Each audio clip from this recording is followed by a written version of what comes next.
લોકસભા સામાન્ય ચૂંટણી 2024 અંતર્ગત સમગ્ર રાજ્યની સાથે બનાસકાંઠા સંસદીય મત વિસ્તારમાં ત્રીજા તબક્કાનું મતદાન 7મી માર્ચે થવાનું છે।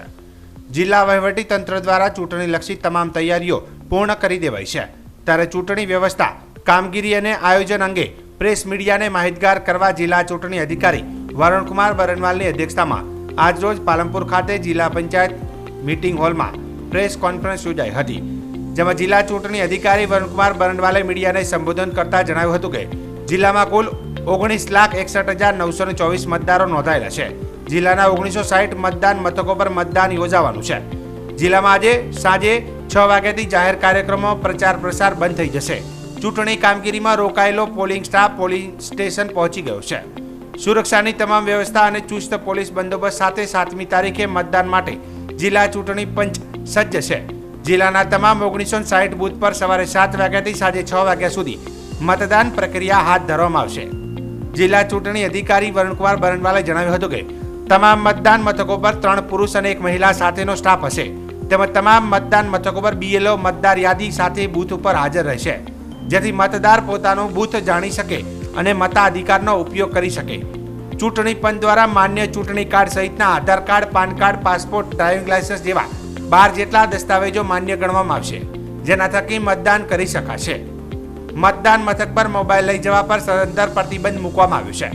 મતદાન મથક પર વિડીયોગ્રાફી, ફોટોગ્રાફી કરી શકાશે નહીં।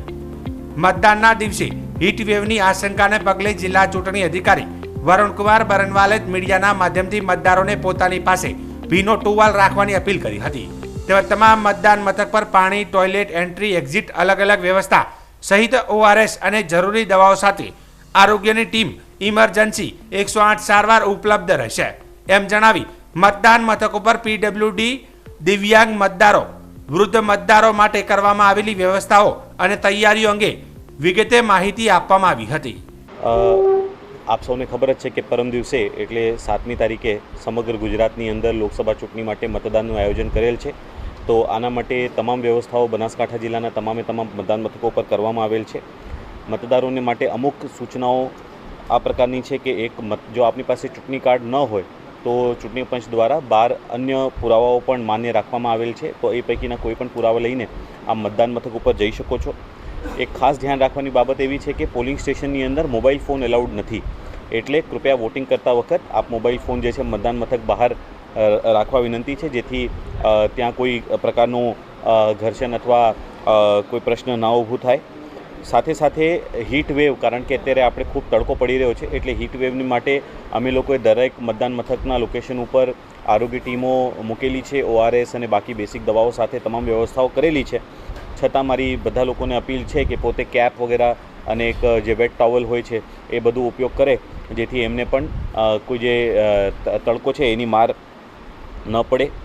બીજું કે આપને મતદાનની જે કાપલીઓ આપવામાં આવી છે એ કાપલીઓ ફક્ત માહિતી માટે છે, એનો ઉપયોગ કરીને મતદાન નથી થઈ શકતું, એટલે કૃપા કરીને તમામ લોકો જે છે પોતાનું જે ઓળખ કાર્ડ છે, જે 13 પ્રકારના ઓળખ કાર્ડ જે ચૂંટણી પંચે એલાઉ કર્યા છે એ પૈકીનું કોઈ પણ એક ઓળખ કાર્ડ લઈને જાય અને સવારે 7 વાગ્યાથી લઈને 6 વાગ્યા સુધી મતદાનનો સમય છે એ સમયમાં જઈને મતદાન પોતાનું કરી શકે છે। અમે અને પોલીસ તંત્ર અને તમામ અમારું આખું માળખું અમે લોકોએ શાંત અને સુગમ વાતાવરણમાં આખું મતદાન થાય એના માટે તમામ વ્યવસ્થાઓ કરેલી છે।